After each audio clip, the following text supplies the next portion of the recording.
Kal Kadosh Boker Or Bekiim Halacha 6. This is going to be day 22, page 61, Halacha Yod Aleph, Halacha 11, the Siman 158, Kuf Samechet. Okay, so page 61. Okay, 61. So he says like this. Okay, צריך להיזהר בנטילת ידיים. You have to be very, very careful in נטילת ידיים. שכל המזלזל בנטילת ידיים, but anybody that's going to be מזלזל בנטילת ידיים, חייב נידוי. They're going to be obligated in excommunication. Okay? ובאים, right, thank you. ובא לידי עניות. They're going to come to עניות. ונעקר מן העולם. They're going to be uprooted from the world. So we already learned this in the introduction, if you remember, in the preface. ונתבהר בהקדמה באורך. He said it. Okay? Very good.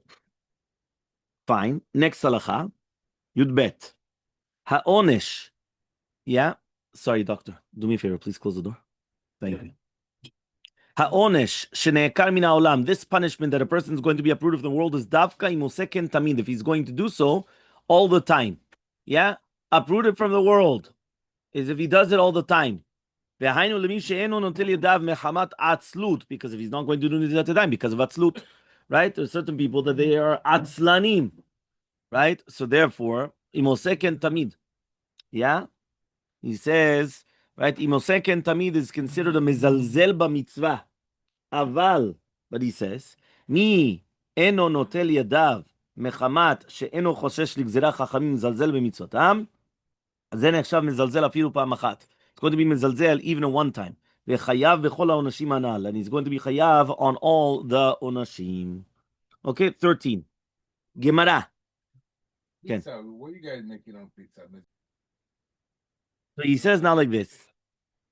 Yeah? Yeah? והיינו למי שאינו נוטל ידם מחמת עצלות, right? There are people that are very עצלנים, right? So what happens is, אם עושה כן תמים מזלזל במצוות נטילה. Fine. Okay, next. סדר הנטילה. Yeah? If you look, he comes and he says like this, סדר הנטילה. בנטילת ידיים צריך לכתחילה שתכוון, שיתכוון הנוטל לנטילה המחשדת לאכילה.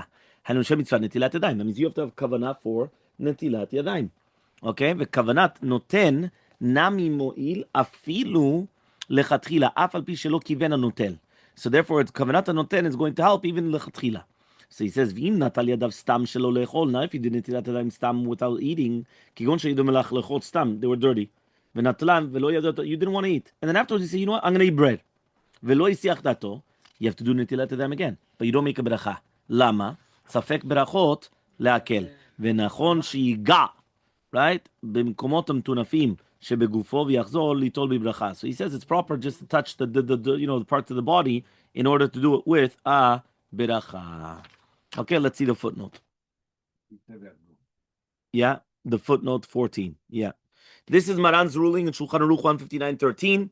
Earlier in 158.7, he ruled that it appears from the poskim that if someone performed netilat yadayim in order to eat foods dipped in beverages, and then he decided to eat bread as well, he has to do netilat yadayim again. He added that this certainly applies if one washes his hands with no intention. Right now, a person came, he did netilat yadayim for davar shatibulo b'mashke, something which is dipped in liquids, and now he wants to eat bread. Because it's not the same halacha that the netilat yadayim of davar shatibulo b'mashke and regular netilat yadayim. All the more so, kal vachomer, if he just washed his hands. He washed his hands. Now, kal vachomer, he's going to have to come and he's going to have to do netilat yadayim if he decided to come and to eat bread. Okay? Fine. The next he says,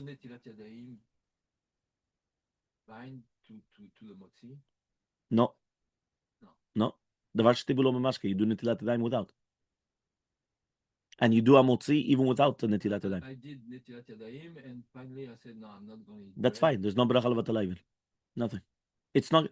Again, it's connected to bread just because it's only on bread when you eat bread. But it's not. It's not that it's the. You understand?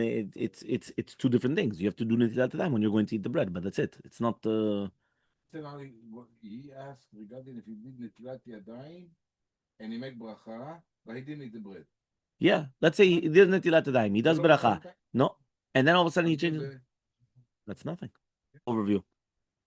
So just on the bottom of the footnote on 63, it just basically says, are you allowed to impure your hands in order to allow you to make another bracha? So the Chazal Ovadia, the Rishon LeZion wrote that if someone guarded his hands from the beginning, right, from becoming defiled throughout the entire seder, so then you have a problem then of netillat yadayim, because you just did netillat yadayim for the karpas, right, where the dipping of the karpas, and then now how do you do it for netillat yadayim? So he says you cannot rectify it by just purposely making it tameh.